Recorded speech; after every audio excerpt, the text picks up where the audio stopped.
Aujourd'hui, vous me donnez une mission claire.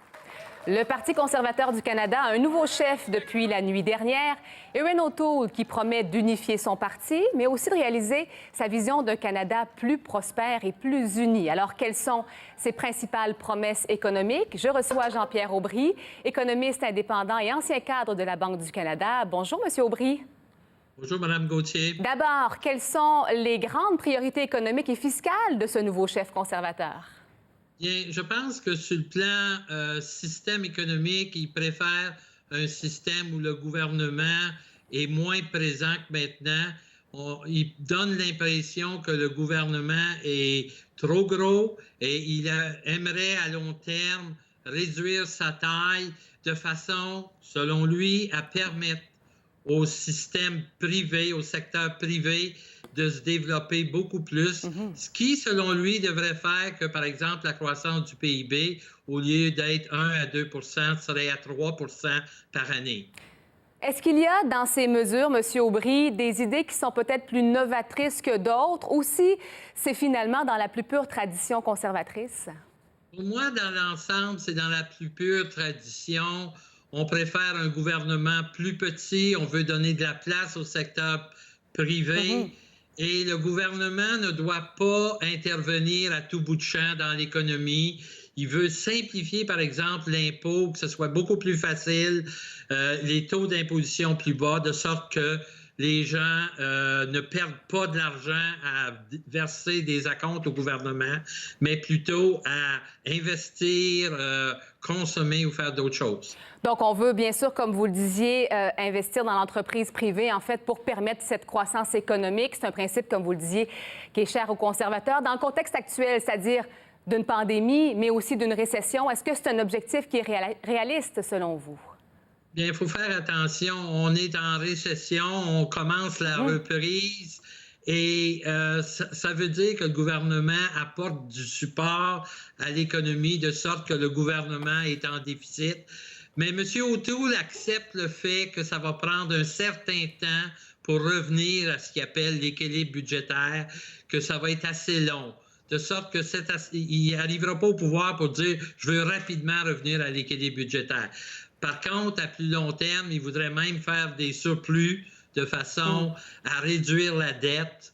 Parce que selon eux, selon cette doctrine-là, c'est important d'avoir de la capacité d'emprunter plus tard si on a vraiment des besoins pour ce faire. Mais il faut sortir du plan libéral où on emprunte de plus en plus, où on a des déficits annuellement.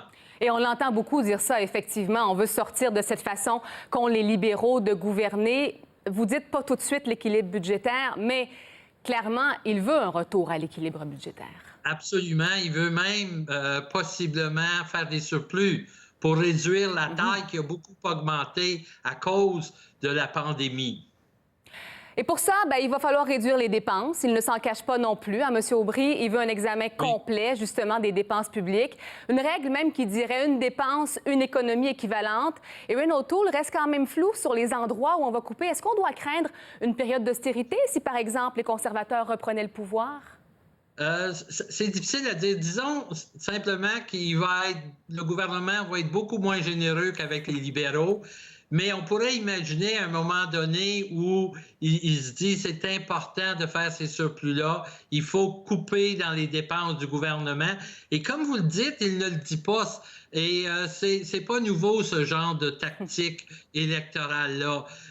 Ce serait bon qu'il explique où. Une chose importante, c'est qu'il veut absolument qu'on utilise des experts du secteur privé ou de d'autres gouvernements qui ont réussi à réduire leur déficit pour arriver au gouvernement fédéral, montrer aux hauts fonctionnaires comment fonctionner, comment faire des gains de productivité. Il me fait beaucoup penser à M. Doug Ford, un peu son message économique qui l'a amené au pouvoir, à savoir qu'il y a des efficacités à réaliser au gouvernement, puis on va mettre des ressources souvent externes pour que ça fonctionne. Il faut pas oublier qu'il y a l'exemple de Phoenix où on a pris des ressources externes, ça a très mal marché. Oui, effectivement, Phoenix, c'est pas un très bon exemple positif. En terminant, on sait qu'Erin O'Toole a voulu séduire l'électorat québécois et dans sa plateforme québécoise, justement, il dit vouloir éliminer la TPS là, sur l'abonnement des plateformes numériques canadiennes pour que la concurrence, justement, avec Netflix soit plus équitable. C'est quand même louable là, comme ambition, non? C'est louable, mais il ne faut pas oublier une chose, que quand on réduit certains impôts pour offrir les mêmes services, vu qu'on réduit à une place, il va falloir augmenter à une autre. Oui. Il faudra voir où ce sera cette autre place. La question, c'est vraiment pourquoi on exempterait eux autres? C'est pas un bien essentiel comme la nourriture. Et pourquoi ils ne feraient pas leur part? Parce qu'il va falloir que d'autres fassent une part plus grande. Alors, quelques zones d'ombre, bien sûr, dans cette plateforme. Il vient d'être élu à la tête de son parti. Il y aura sans doute beaucoup de questions qui seront posées, puis éventuellement, bien sûr, dans une campagne électorale. Jean-Pierre Aubry, merci beaucoup. Bonne soirée.